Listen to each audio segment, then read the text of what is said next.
Bonjour, ici le pasteur Joël Spinks et bienvenue à l'émission Vie de foi. Aujourd'hui, on est en train de parler de notre destinée prophétique. On a passé toute cette semaine en parlant justement que Dieu avait une destinée pour chaque personne. Ceci dit, on doit se positionner pour entrer dans notre destinée prophétique. Et aujourd'hui, ce qu'on va faire, on va poursuivre dans notre étude en parlant des choses qui nous empêchent d'entrer vraiment dans notre appel. On va parler maintenant d'un thème, je sais que la majorité des gens ne veulent pas entendre parler de ça, mais quand on entend la vérité et on se positionne pour entrer ensuite dans le plan parfait de Dieu, finalement, c'est nous qui se réjouissons. Donc, on va parler de la paresse spirituelle. Si on veut entrer dans notre destinée prophétique, on doit s'examiner soi-même et voir, sommes-nous spirituellement paresseux? On va voir ensemble dans 2 Timothée 2 et au verset 15, je vais vous lire à partir de la version Bible du Sommeur, un texte que j'aime beaucoup, mais un texte aussi qui nous dit qu'on doit exercer certains efforts, on doit s'investir finalement pour entrer dans notre appel, entre autres en tant qu'appel de prédicateur dans mon cas. Donc dans 2 Timothée 2 et au verset 15, il est écrit « Efforce-toi, efforce-toi de te présenter devant Dieu en homme qui a fait ses preuves, en ouvrier qui n'a pas à rougir de son ouvrage parce qu'il transmet correctement la parole de vérité. » Donc, efforce-toi. Quand on parle de force, ici, ça veut dire qu'on va faire des choses pour justement révéler que nous avons bien étudié, nous avons fait ce que nous avons à faire pour bien prêcher, finalement, pour bien interpréter la parole de Dieu. Donc, on va mettre un peu d'énergie dans notre travail spirituel. Bon, ici, ce texte-là concerne le prédicateur, mais nous sommes tous appelés à prêcher, n'est-ce pas? Mais je sais ici, ce texte concerne vraiment le fils spirituel de l'apôtre Paul, Timothée. Donc, gloire à Dieu pour ça. Mais pour nous, les enfants de Dieu, on peut comprendre ici un principe important. Peu importe notre appel, on devrait mettre des efforts dans l'appel de Dieu sur notre vie, que ce soit pour l'enseignement de la parole de Dieu, que ce soit pour le chant, peu importe ce que Dieu vous appelle à faire, vous allez devoir mettre un peu d'effort. Et des fois, les gens veulent que les choses arrivent tout cuit, on n'a rien à faire, on a simplement à recevoir le don de Dieu par rapport à notre appel. Et oui, Dieu nous donne un appel gratuitement, on n'a rien à faire pour gagner ou mériter, mais on doit quand même se positionner et être fidèle dans les petites choses parce que Dieu nous a promis qu'il était pour nous récompenser avec des grandes choses. Donc, si on est fidèle dans les petites choses, Dieu va nous donner les plus grandes choses. Mais certaines personnes ne veulent pas mettre d'efforts, ne veulent pas étudier la parole de Dieu, ne veulent pas pratiquer. Par exemple, si vous êtes un musicien, ils ne veulent pas servir, ils veulent juste simplement recevoir. Mais le royaume de Dieu ne fonctionne pas ainsi. Donc, la première chose, vous devez faire le ménage et vous débarrasser de votre paresse spirituelle. Par exemple, si, je ne sais pas, vous voulez vivre des victoires, même dans votre vie, mais vous savez, par exemple, si vous voulez vivre une guérison, peut-être vous avez besoin d'étudier des passages de la parole qui nous parlent de guérison. Vous êtes là, vous savez, mais vous ne prenez pas le temps, vous êtes paresseux.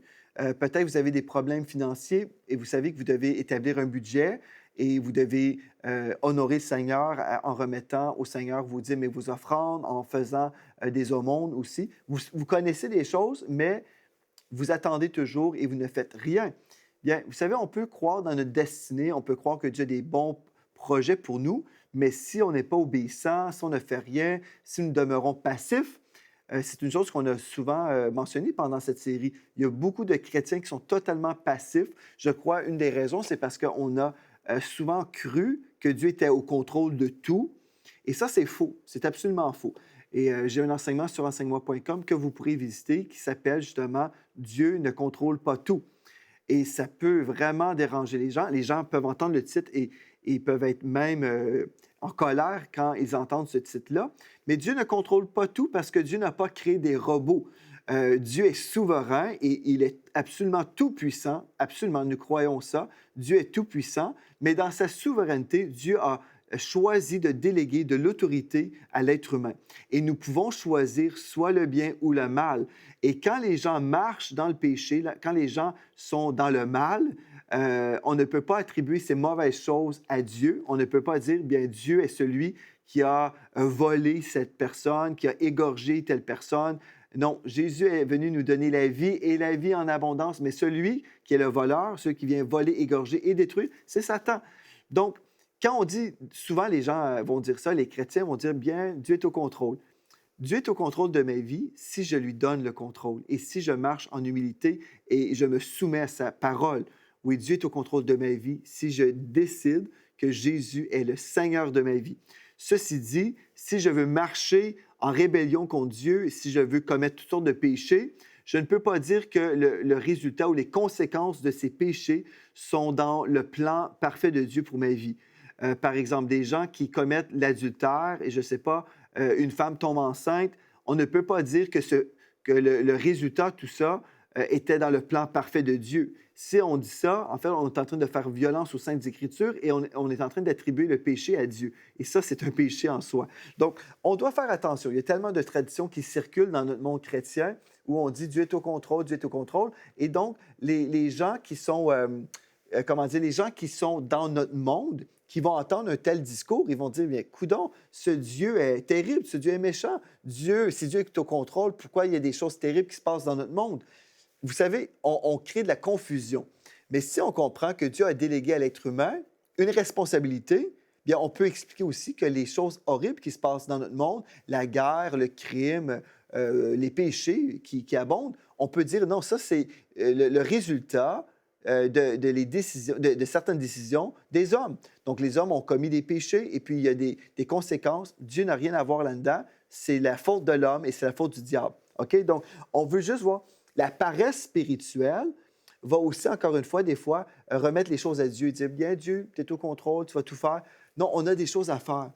Si Dieu m'appelle à faire un ministère et je ne sers pas parce que je suis paresseux, bien, je n'entrerai jamais dans mon appel. Et aussi, par exemple, si vous savez que Dieu vous appelle à faire une chose, mais vous ne priez pas, vous ne répondez pas au texte biblique qui nous dit qu'on doit livrer le bon combat de la foi à partir des paroles prophétiques.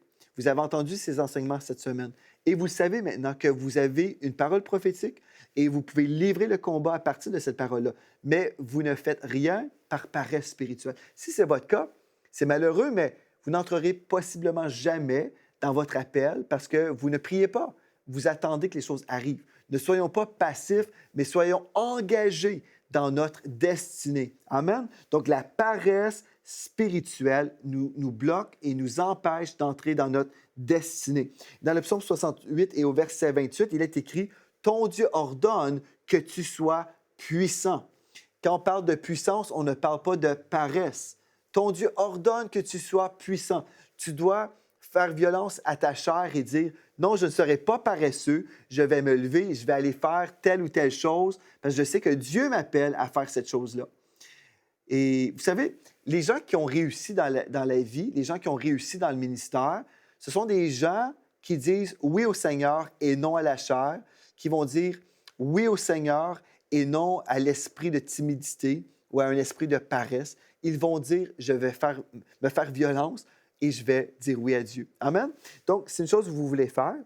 Et une autre chose importante qu'on doit adresser pendant cette série, parce que si vous dites aujourd'hui, OK, je ne veux pas être paresseux, je veux vraiment faire ce que Dieu me dit de faire, mais si vous êtes incrédule par rapport à votre appel, si vous êtes incrédule et vous dites, ah, mais je suis trop faible pour faire ceci, ou je suis trop gêné, je suis trop timide, et vous déclarez de votre bouche des choses qui sont peut-être dans votre réalité en ce moment, mais vous devez cesser de dire ces choses-là et vous devez accorder votre vocabulaire avec votre appel. Si Dieu vous appelle à faire quelque chose et vous dites, mais c'est impossible pour moi de faire cette chose-là parce que je suis trop timide, par exemple, cessez de dire la réalité. Commencez à déclarer la vérité de la parole de Dieu pour pouvoir finalement entrer dans votre appel.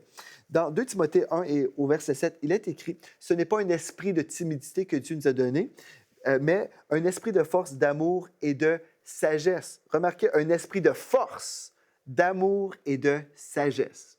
Donc, Dieu vous donne la sagesse dont vous avez besoin pour exercer ce ministère-là. Il vous a donné la puissance, la force et certainement l'amour, parce que l'amour, c'est quelque chose de tellement important pour vous parce que sans l'amour, votre foi ne peut pas fonctionner parce que l'amour est agissante par la foi. Amen. Donc, votre amour, l'amour que vous relâchez dans la vie des gens, que vous donnez au Seigneur, l'amour fait en sorte que votre foi va fonctionner. Sans l'amour, cette foi-là ne peut pas fonctionner. Donc, l'incrédulité par rapport à votre appel. Si vous êtes incrédule, vous serez paresseux aussi. Parce que vous allez dire, ah, bien oui, j'ai reçu des paroles prophétiques. Je sais que Dieu m'appelle à être missionnaire, par exemple, mais je ne lirai pas la parole de Dieu. Je vais plutôt passer ma soirée à écouter la télévision et je passe toutes mes soirées comme ça. Je ne sais pas, vous avez, admettons, un appel missionnaire, mais vous ne faites rien et vous êtes paresseux et vous êtes incrédule. Votre incrédulité crée aussi de la paresse parce que si on ne croit pas, on se dit, ben, à quoi bon? Pourquoi exercer telle chose? Pourquoi investir un peu d'effort dans telle chose? Parce que finalement, je n'y arriverai jamais. Parce que je suis incrédule, je ne crois pas dans mon appel. Si vous ne croyez pas dans votre appel, vous ne pourrez pas entrer dans votre appel. Et comme on a déjà mentionné dans les émissions précédentes, si vous avez dans votre entourage des personnes qui ne croient pas non plus dans votre appel et vous gardez ces gens-là dans votre entourage, ce sera difficile pour vous d'entrer dans votre appel parce que justement, vous ne faites rien pour vous entourer, ne faites rien pour bâtir votre foi. La foi vient de ce qu'on entend et ce qu'on entend vient de la parole de Christ. Donc, on devrait croire ce que Dieu a dit sur nos vies et si on a des gens contre nous, des gens qui ne croient pas en nous, bien, vous devriez cesser d'avoir ces gens-là dans vos vies parce que finalement, ça va être tellement difficile pour vous d'entrer dans votre appel parce que vous allez croire le mensonge. Donc, c'est une chose que vous voulez faire. Donc, vous ne voulez pas être paresseux spirituellement, vous voulez bannir la paresse, vous voulez travailler en répondant à l'appel de Dieu. Quand le Saint-Esprit vous appelle à faire quelque chose, vous êtes travaillant, vous dites « Oui, Seigneur, je vais le faire ».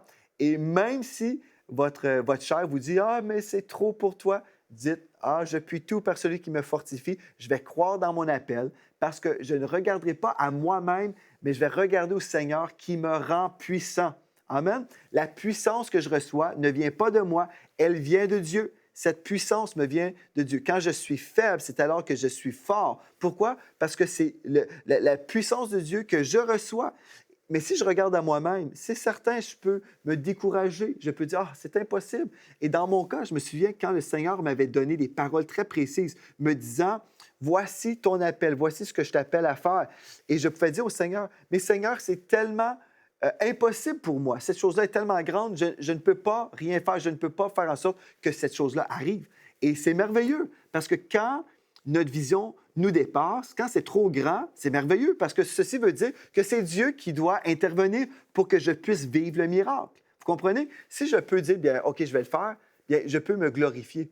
Mais si c'est impossible et je réalise que je suis faible, bien, que le faible dise, je suis fort. Quand je suis faible, c'est alors que la puissance de Dieu vient sur moi. Et ce que je dois faire pour recevoir cette puissance, c'est regarder au Seigneur et ne pas regarder à moi-même. La parole de Dieu me dit dans le psaume 34 et au verset 5, « Quand on tourne vers lui les regards, on est rayonnant de joie et le visage ne se couvre pas de honte. » Parce que Dieu ne nous laisse jamais tomber. Si je regarde à moi-même, je peux tomber dans la honte, je peux avoir honte de mes échecs parce que je vais essayer par mes propres forces. Par exemple, si j'avais décidé d'ouvrir une église par mes propres forces en disant, bien, OK, je vais faire ceci, je pense que c'est un bon projet. Et là, c'est l'échec total. Bien, vous comprenez que je peux être dans la honte et dire, ah, mais pourquoi Dieu ne bénit pas? Parce que c'était mon projet. Mais si je fais ce que Dieu me dit de faire, c'est un projet de Dieu, et Dieu va bénir, et là, Dieu va être glorifié. Et moi, je vais recevoir la joie du Seigneur. Comme le texte nous dit, quand on tourne vers lui les regards, on est rayonnant de joie. Et Dieu veut que vous soyez rayonnant de joie aujourd'hui. Il veut vous couronner de sa bonté, de sa faveur, mais vous devez regarder au Seigneur. Amen. Donc, on n'est pas paresseux, on est confiant dans le Seigneur et on regarde au Seigneur parce que la puissance vient de lui, parce qu'il est notre source en toutes choses. Mais aujourd'hui, et pendant toute cette semaine, on a passé du temps ensemble en parlant de notre destinée prophétique. Mais peut-être vous êtes là aujourd'hui et vous n'avez jamais fait de Jésus le Seigneur de votre vie. Peut-être vous fréquentez les églises. Peut-être vous êtes une personne religieuse. Vous croyez peut-être en Dieu. Mais vous savez, la Bible nous dit que les démons croient aussi et ils tremblent. Mais pourtant, les démons ne sont pas sauvés. Donc, vous pouvez croire en Dieu. Vous pouvez être religieux. Vous pouvez aller à l'église tous les dimanches et ne pas connaître Jésus intimement. Et aujourd'hui, je veux vous présenter ce Jésus. Parce que la plus grande chose que vous devez comprendre par rapport à toute cette semaine, en parlant de la destinée prophétique, bien, moi, ce que je veux que vous puissiez vraiment saisir, c'est votre destinée éternelle. À quoi bon entrer dans notre destinée prophétique ici sur la terre et passer l'éternité en enfer? Ce n'est pas une bonne chose. Mais ce que vous voulez faire, c'est comprendre que oui, Dieu veut que vous puissiez servir le Seigneur toute votre vie et aussi entrer dans l'éternité et entrer au ciel et passer l'éternité avec le Seigneur Jésus. Une des choses que j'aimerais vous inviter à voir maintenant, c'est dans 1 Jean, chapitre 1 et au verset 7, il est écrit, « Si nous marchons dans la lumière comme il est lui-même dans la lumière, nous sommes mutuellement en communion et le sang de Jésus, son Fils, nous purifie de tout péché. » Vous avez besoin d'être en communion avec le Seigneur dès aujourd'hui. Parce que Dieu a une destinée pour vous et cette destinée commence aujourd'hui même. Vous savez, la Bible nous dit, aujourd'hui, c'est le jour du salut. Aujourd'hui, le Saint-Esprit vous attire au Seigneur. Peut-être vous êtes tombé sur cette émission de télé et vous êtes là, vous dites, ah, ben, OK, je vais entendre parler de la destinée. Mais votre destinée aujourd'hui, vraiment dans le cœur de Dieu, Dieu vous a destiné à aller au ciel. Dieu veut que vous puissiez dire oui à Jésus et recevoir le pardon de vos péchés pour passer l'éternité avec le Seigneur Jésus au ciel. Mais, comme on voit ailleurs dans toute notre étude, encore une fois, Dieu n'est pas au contrôle de votre décision. Vous devez dire oui, j'accepte Jésus. Oui, je veux me repentir de mes péchés. Ces péchés qui sont là pour me détruire. Je dois abandonner ces péchés. Je dois me repentir, c'est-à-dire je dois me détourner de cette vie de péché et je dois changer de chemin. Si je suis sur le chemin de la mort, je dois quitter ce chemin-là et emprunter le chemin de la vie éternelle. Comment faire? Bien, je dois premièrement réaliser que je suis pécheur et totalement perdu sans Dieu, totalement perdu sans le Seigneur Jésus. Et si je réalise que je suis pécheur, ce qui veut dire que j'ai commis des péchés, si je réalise que je suis imparfait, et j'espère que vous pouvez dire oui, mais je suis imparfait, comme nous sommes tous imparfaits, mais si vous croyez que vous êtes imparfait, vous pouvez aussi croire que Jésus est mort sur la croix pour votre imperfection, pour vous pardonner de vos péchés. Vous allez dire, mais pourquoi Jésus est mort sur la croix? Mais comprenez ceci, Jésus a quitté le ciel. En fait, Jésus est le Fils de Dieu. Il a quitté le ciel. Il est venu vivre sur cette terre. Il a vécu la vie parfaite sans jamais pécher pour ensuite recevoir la punition de nos péchés. Il a payé le châtiment que nous méritons. Et puis là, le Seigneur Jésus est mort sur la croix. Il a reçu votre châtiment. Et ensuite, il a prouvé qu'il était victorieux sur la mort en ressuscitant d'entre les morts 3 jours plus tard. Aujourd'hui, je peux croire que Jésus est mort sur la croix pour moi, pour payer ma dette de péché. Et si je place ma foi en lui et je dis, je crois que Jésus est mort pour moi et je demande maintenant que le pardon de mes péchés soit ma réalité aujourd'hui même. Je demande au Seigneur de me pardonner de tous mes péchés. C'est alors que je vais recevoir le pardon dès aujourd'hui. Et vous pouvez aujourd'hui être pardonné de tous vos péchés. Vous savez, des fois, on parle du péché, les gens disent, mais pourquoi vous parlez d'une façon religieuse? Vous savez, le péché, tout simplement, ce terme veut tout simplement dire manquer le but. Dieu a un plan, Dieu a un but, et quand on commet des péchés, on manque le but. On manque le but de Dieu. On commet des crimes, on commet des choses qui sont contraires à la nature de Dieu, on commet des choses qui attristent le cœur de Dieu. En fait, le péché, c'est comme du poison. Admettons, vos enfants veulent prendre un poison. Vous allez être contre ce poison, pas parce que vous voulez empêcher votre enfant d'avoir un plaisir. Non, vous ne voulez pas brimer votre enfant. C'est la même chose avec Dieu. Dieu ne veut pas vous brimer. Dieu ne veut pas vous enlever certains plaisirs. Dieu veut vous protéger du péché qui vous tue. En réalité, c'est pour ça que Dieu est en colère contre le péché, parce que le péché est ce qui nous tue. Donc, Dieu est contre cette chose-là, parce qu'il nous aime. Comme vous pouvez aimer votre enfant qui s'apprête à prendre un poison, vous allez vouloir l'empêcher. Vous allez lui dire, ne prends pas le poison. Ce poison-là est mauvais pour toi. C'est la même chose quand nous lisons la Bible et Dieu nous dit, il y a tel péché et éloignez-vous de ces choses-là. C'est par amour que Dieu nous dit ça. Donc, si nous comprenons que Dieu est contre le péché, mais il est pour nous et il veut nous sauver, il veut nous purifier de ce péché qui nous a contaminés, qui nous amène vers la mort. La Bible nous dit le salaire du péché, c'est la mort, mais nous sommes gratuitement justifiés en plaçant notre foi en Jésus. Comprenez ceci, Jésus est mort sur la croix pour payer notre dette de péché. Si vous comprenez ça, c'est déjà très, très bien. Mais là, on va dire, mais comment faire pour recevoir le pardon de nos péchés? Et je dois croire que son sacrifice peut vraiment me purifier, comme je viens de lire. Le sang de Jésus, son Fils, nous purifie de tout péché. Ceci veut dire que je vais croire dans le sacrifice. Je vais croire que Jésus est mort sur la croix pour moi.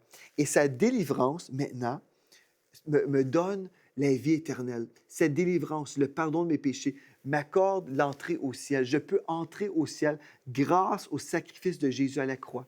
Mais là, vous allez dire, OK, mais qu'est-ce que je dois faire pour entrer au ciel? Vous devez comprendre que le salut ou le don de la vie éternelle, le ciel vous est offert gratuitement. C'est une grâce. C'est quelque chose qu'on ne mérite pas. Dans Éphésiens 2 et le verset 8, il est écrit, « C'est par la grâce que vous êtes sauvés par le moyen de la foi, et cela ne vient pas de vous, c'est le don de Dieu. Ce n'est point par les œuvres, afin que personne ne se glorifie. » Donc, souvent, la religion a dit ceci. Pour aller au ciel, vous devez faire des bonnes choses, et si Dieu considère que vous êtes une personne suffisamment bonne, bien, vous pourrez entrer au ciel. Mais la Bible dit une chose totalement différente.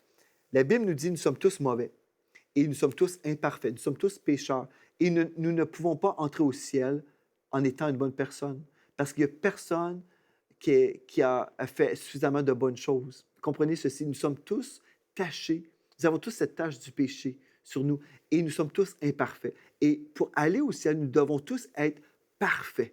Nous devons être parfaits pour entrer au ciel. Mais qui est parfait? Personne n'est parfait. Nous sommes tous pécheurs.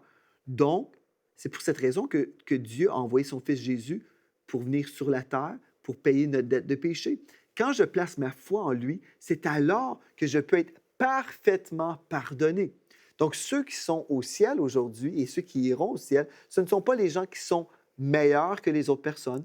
Ces personnes sont simplement des personnes qui ont été pardonnées. Donc, ceux qui sont au ciel, ce sont les gens qui ont été pardonnés, et ceux qui n'ont pas été pardonnés, ceux qui n'ont pas reçu la grâce du pardon, sont éloignés de Dieu pendant l'éternité. Et c'est par choix. C'est eux qui ont refusé le don de la vie éternelle. La Bible nous dit, c'est par la grâce que vous êtes sauvés, par le moyen de la foi. C'est par votre foi. Vous avez la foi et vous pouvez placer votre foi dans l'œuvre de la croix et dire, je crois que Jésus est mort sur la croix pour moi. C'est par la grâce que vous êtes sauvés, par le moyen de la foi, et cela ne vient pas de vous, c'est le don de Dieu. Le ciel, la vie éternelle, ces choses-là sont un don de Dieu. Ce n'est point par les œuvres afin que personne ne se glorifie. Si vous recevez le don de la vie éternelle, vous ne pourrez pas dire, bien, c'est parce que je suis meilleur que telle personne, c'est parce que je mérite ceci ou cela. Non, vous avez simplement reçu le don de la vie éternelle. Mais il y a des gens qui vont dire, oui, mais c'est trop simple. C'est trop simple. Ceci veut dire que je peux simplement recevoir le pardon de mes péchés et vivre pour le diable par la suite et vivre comme un diable? Non. Le texte continue au verset 10 en disant, « Nous sommes son ouvrage ayant été créés en Jésus-Christ pour de bonnes œuvres que Dieu a préparées d'avance afin que nous les pratiquions. » Ceci veut simplement dire que Christ nous a créés pour qu'on fasse des bonnes choses, mais ce n'est pas pour ces bonnes choses ou parce que nous avons fait des bonnes choses que nous pouvons accéder au ciel. Si on pouvait faire des bonnes choses pour accéder au ciel, ce qui se produirait, bien en fait, Jésus aurait simplement resté au ciel. Il aurait dit, écoutez, restez là sur la terre, soyez bons, et puis finalement, vous rentrerez au ciel. Mais non, même si nous sommes bons, nous ne sommes jamais parfaits et nous avons toujours cette tâche du péché. Donc, admettons, on se présente devant Dieu et même si nous étions la personne super merveilleuse, et là, on arrive devant Dieu et Dieu voit que nous avons encore un seul péché. Et imaginez si tous les habitants de la terre montaient au ciel avec quelques péchés et on arrive au ciel finalement plein de pécheurs. Bien, on va retrouver au ciel ce qu'on retrouve sur la terre. On va retrouver des péchés, on va retrouver la guerre, on va retrouver la rébellion, toutes ces choses-là. Mais non, le ciel, c'est un lieu parfait. Donc, pour accéder au ciel, nous devons être parfaits, mais c'est impossible pour nous d'être parfaits. Comment faire pour devenir parfaits? Nous devons être parfaitement pardonnés, purifiés de tous nos péchés. Et ensuite, le Seigneur nous donne la vie éternelle. On rentre au ciel, on est dans la gloire, on est dans la joie. C'est merveilleux. Il est écrit dans le psaume 30 et au verset 12 à 13, « Tu as transformé mes pleurs en une danse de joie et tu as ôté mes habits de deuil pour me revêtir d'un habit de fête, afin que de tout mon cœur et sans me lasser, je te chante, Éternel mon Dieu, je te louerai à jamais. Vous savez, quand vous donnez votre vie au Seigneur Jésus, vous avez une raison pour vous réjouir. Et vous savez, si vous donnez votre vie au Seigneur Jésus, aujourd'hui même, la Bible nous dit qu'il va y avoir une célébration au ciel. En fait, les anges vont se réjouir si vous dites oui à Jésus. Donc, si vous voulez entrer dans votre destinée prophétique ultime, qui implique le ciel, qui implique la vie éternelle, aujourd'hui, j'aimerais vous inviter à prier.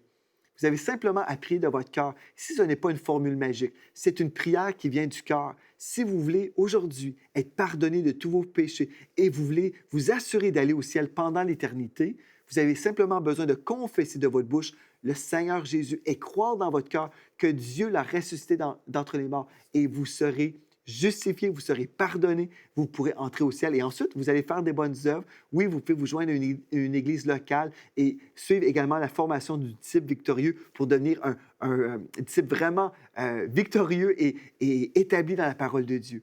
Donc maintenant, j'aimerais vous inviter. Donnez votre vie au Seigneur Jésus. Répétez après moi une prière sincère qui vient de votre cœur. Dites après moi, Père éternel, je te donne ma vie. Pardonne-moi de tous mes péchés. Fais de ma vie un chef-d'œuvre pour toi. J'ai prié au nom de Jésus. Amen. Si vous avez prié cette prière, je me réjouis avec les anges et je dis gloire à Dieu et je dis en même temps, bienvenue dans la famille de Dieu. Écrivez-moi dès aujourd'hui et dites-moi, Pasteur Joël, j'ai donné ma vie à Jésus et on va se réjouir avec vous et on va également correspondre avec vous pour vous indiquer où vous pourrez trouver une bonne église dans votre région ou votre nation. Peu importe où vous vous retrouvez, le corps de Christ est partout sur la terre et on va essayer de vous aider à trouver une église locale où vous pourrez grandir dans les voies de Dieu. Donc, gloire à Dieu, vous allez entrer dans votre destinée prophétique. Et on se réjouit avec tous ceux qui ont fait de Jésus le Seigneur de leur vie aujourd'hui. On se réjouit avec vous, chers enfants de Dieu, si vous avez dit oui au commandement du Seigneur, où vous avez décidé, je vais faire du ménage, je vais mettre de l'ordre dans ma vie, je vais entrer dans ma destinée prophétique. Et on dit gloire à Dieu pour tout ça. Merci d'avoir été là avec nous. Revenez nous voir la semaine prochaine pour une autre série de Vie de foi. Nous allons encore une fois être bénis dans la présence de Dieu en étudiant la parole de Dieu ensemble. C'est la prochaine fois. Soyez richement bénis. Cette émission est rendue possible grâce au précieux soutien des partenaires d'Enseigne-moi Canal International. Retrouvez tous nos programmes sur enseigne-moi.com.